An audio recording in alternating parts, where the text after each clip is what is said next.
2 years ago, Fresh and Fit was on top of the world. They was in like the top three and most super chats during their live streams. They would do their shows. They would have all kinds of scantily clad women show up. They would be able to disrespect these women, kick them off the show. They was making millions of dollars, right, a year. And at some point, they all just blew it, right? And we knew the show wouldn't last because they started really disrespecting the black community and disrespecting black people.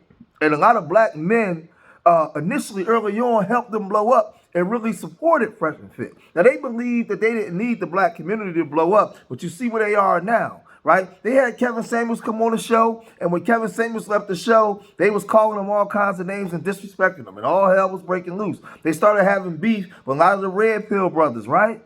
But they still was having success, right? They was making money hand over fist. A lot of people was really watching Fresh and Fit. I didn't like them. I thought that they was cornballs. I thought that they was these guys that YouTube has created a platform for the guy that never got the girl in high school, the guy that was corny. Now they can be the butcher, the baker, the candlestick maker. They can have an identity, right? And this is what they did. So now at some point they got demonetized. And once they got demonetized, Fresh lost his mind. Fresh started talking about all kinds of different ethnic groups, going after that protected group, disrespecting the black community, going crazy, saying a lot of hate speech that sound like this. You guys want to know why the black community behaves like this? Because it's run. That's another ugly ass truth. The black community is a matriarchy, which is why it's failed for decades upon decades upon decades. Now here we go again, a Sudanese immigrant that's not even black, he's an Arab, disrespecting the black community and speaking on the black community is something that's none of his business. Well, he shouldn't even be speaking about anyway, right? But he went on to Piers Morgan, and they was having a debate on there, and he voiced his opinion and started to speak on Tariq Nasheed when Tariq Nasheed wasn't even there. But he spoke and he said this. Understand the entire context of what led us to this position, because again, Metcalf and Hendricks is a microcosm of a much larger problem. Earlier, we were talking about tribalism when you were mentioning Nick Fuentes' tweet. Here's the thing. Black people could be as tribal as they want to be. You have people like Tariq Nasheed, Dr. Umar Johnson running around about black woman and keep it in the hood and all this other stuff. But if white people assemble and say, you know what, we'll keep our name immediately ostracized and labeled as supremacists, and they get banned off every single platform, I find that interesting. So because of this talk, now let's look at this, right? He's on Piers Morgan. And this is a Arab from northern Sudan. And he's talking about black people in America, and he's talking about W power. W people having W power. Because he's saying that black people are tribal. You can't be serious. Like, this stuff is a joke. And then you see the W woman over there, she's shaking her head. All of these people are paid operatives. It's to the point where it's laughable. You would have to be a blithering idiot to look at this and see that this is fake. I mean, it's super fake. These are people that they're paid to come onto these shows to cause confusion, to spread lies. All these people are operatives, man. Operatives. He don't even know our history like that. This guy's an idiot. First of all, when he talk about W power, he don't even know what W power is. Because if he did, he would have made that stupid comment. He don't even understand the aspect of what W power is. But they have a call-in show, right? Where people call in, and because of his hate speech, mind you, they've been banned on everything. All the social media spots that people use to put up content except for X. So they put stuff up on X, but they still have their call-in show. So sometimes people call in and says this to them. That's my question. Why is Fresh? Why is everybody up there? That's my question. Since you want to try to get hard when you are, what you talking about, bro? You was a bitch, bro. like you got so much to say about black people not wanting motherfucking handouts from y'all, but your ass family came from another country, a country where y'all are y'all's own worst problems. You say black Americans is their own worst problems, but won't handouts from the government. Now, this guy calls up and he's talking about Myron, he's talking about his country. Now, I'm not like Myron, so I'm not going to stoop that low to talk about what goes on in Sudan, because I'm not from Sudan. And I don't fully understand how it operates. I know that you have a lot of the Arabs suppressed, the sub-Saharan black Africans, the indigenous people of that land. We know it happens. We know that there's a lot of war and genocide going there, but I don't fully understand what's going on. So I'm not going to disrespect Africans, right? They haven't disrespected me and speak down to them like that, right? The way Myron, because he's an Arab, he's not African, comes here and talks bad about us. But he responded to this man by saying this. Attack blacks, and I go into all the other details, all the other people that I talked about. Then you go ahead and you change your position. Well, I only care that you talk about blacks. Well, hold on. That means your original argument doesn't make sense because you came in here on the assumption that I only talked about black people. Then when I checked you and I told you no, I actually talked about everybody, then it's I don't care about blacks. I want you probably got a degree from Howard or some other school thinking that you're smart. You pseudo-intellectual dumbass. We was kangs. We invented everything. You're stupid, bro. That's the reality. You're dumb. That's the reality, man. Holy shit. The girl was right about a lot of y'all, man. You should be out of here, man. So y'all heard that last statement, right? Now this is the question that I have to the black clergy, a lot of you black groups that claim you're the mouthpiece for the black community. How does he get away with that? You're going to tell me that that's not hate speech? You're going to tell me that he shouldn't lose all of his platforms? You want to tell me that that's not hate speech? He's not a black American. And he's here talking about we should have been put on. I ain't got to repeat it. But we notice that there's a big market for that kind of talk. There's a lot of black YouTubers and YouTubers all online talking like this today. And we have shown the inability to stop them from doing it. We've been powerless in our pursuit into stopping these people from doing it and protecting our image, right?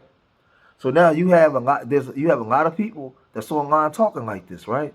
And one of these people, and notice whenever you see these guys talking, these guys and women, they always look like they slow. They always look like they got these or something. They have something going on. Check this guy out. A guest on Pierre Morgan, and he was talking to another black supremacist. That's what we call him.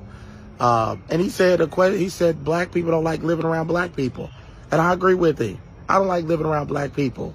Right? They tear up they rob you, they steal from their own neighbor, people close to them. I remember I moved in a neighborhood, I was running for school board, and a black person out of my car was stolen for the first time ever. My Mercedes was stolen. They stole my car. And see, these people go and they use these talking points looking for W acceptance from the W people. And you're not going to get it. Because constantly over and over, they tell you that you're not accepted. And when you go over there, you got one time to mess up, OJ, and so many others. You have one time to mess up. And you see what they do to you. They plaster you all over. They ruin your career. They get you out of there, right? Now, again, in this country, since 1968, we've been dealing with some real bad things in these inner cities in the north. But before that, from the exception of America, W folks been tearing this country apart, wiping each other out, all kinds of wars, all kinds of things going on. I remember I told y'all they were the first gangs. They did the first drive-bys. They sold the first booze. They did everything that they're accusing us of, right? And they did it to each other and to us. While they was doing these things too, they make movies about their exploits. What they was doing to each other, they was also doing to us. We have an issue where we're doing things to us, not to them. But they use their media to demonize us when they have a whole almost 300 years of doing these things to us. Look at the irony in that, right? But these same so-called black people, when they use these talking points, the W folks still let them know where they stand and what their position are by saying this to them. We even asked us is like if I kind of break the rules, just hit me up about it, guys. You know, and I agree with him. Like we gain nothing. Like one of these comes in, they talk nice. They're like, oh look, white people deserve their space, and can't we just be friends and blah blah blah. But then later that night, they're just behaviour. You know, I think it was you, Comfy, that was speaking about that guy where he's like against it and all that, and half an hour later he's posting like, yeah, as many as you can, and just full behaviour. Yeah. Myron Gaines. Yeah. Myron Gaines. The worst thing he said was, don't marry a girl until you're 35. What a retarded thing to say. Yeah, what an idiot. Stupidest thing ever, mate. This is why we're talking. This is what we were saying yesterday. Like, at the end of the day, they're low IQ, they're low impulse control. Even if they say a few things that are based or whatever by our standards, don't fall for it. Don't think that they're on our side. Oh, based. It just doesn't happen. You know what I mean, though? This is what people think. This is what people think. No, it's what but Myron Gaines. Myron Gaines. Myron Gaines has how many followers did Myron Gaines has, just for fun? Like 100,000 or so. Based. But that's the point. I think it's the only reason why some people listen to him. It's because he's a little bit known, but he's still a neck. Yeah, that's right. Yeah. And come the end of the day, especially in somewhere like the States where they're just niggas everywhere. What you think these people are going to align? You think they're going to help you? They'll turn on you as quick as anything. As fast right? as a Right? yeah. They're fucking niggas. Yeah, they're fucking niggas. Yeah. And see, these people suffer from mental illness. Some of them just coons, and they're not a part of our community. And some of our people just suffer from trauma, right? It just is what it is, man. But the only people that's gonna fix our community and save us is us. So we have the FBA, ADOS movements, and we're starting to really identify ourselves and really get ourselves together because we just got free in 1970. As soon as we really got free in the manner in which we should, they hit us with the heroin holocaust. Then right after the heroin holocaust, they hit us with the crack holocaust, which we've never really recovered from. And we dealt with so many policies, that executive orders that we were fighting for to get ourselves out from under the housing disparity. So many different things that we've never had a chance to recover from. Let me tell you something about the W America. W America, after World War II, they built the first suburbs, Levittown, right outside New York, and then over here in Levittown, right, the Levin family, they started to build suburbs and allow W people to gain wealth through equity, through home ownership, and also through insurance policies, right? Something that they wasn't really given to us like that. So we wasn't able to, our grandfathers and grandmothers wasn't able to acquire that kind of wealth. So they lived in these suburbs, segregated, separated from us, where they left these cities that they were living in and relegated us to these concrete jungles with limited resources. We understand what the civil rights movement was about. It wasn't just about freedom. It was about getting bills on the books to protect us from state laws that was racist. We went through so many different things that we've never recovered from. So today, when you see the outcomes of these things, we're being judged for by the same people that was responsible for creating the laws. And then because of the trauma, our people don't understand how things operate. It conditions us to hate our own people.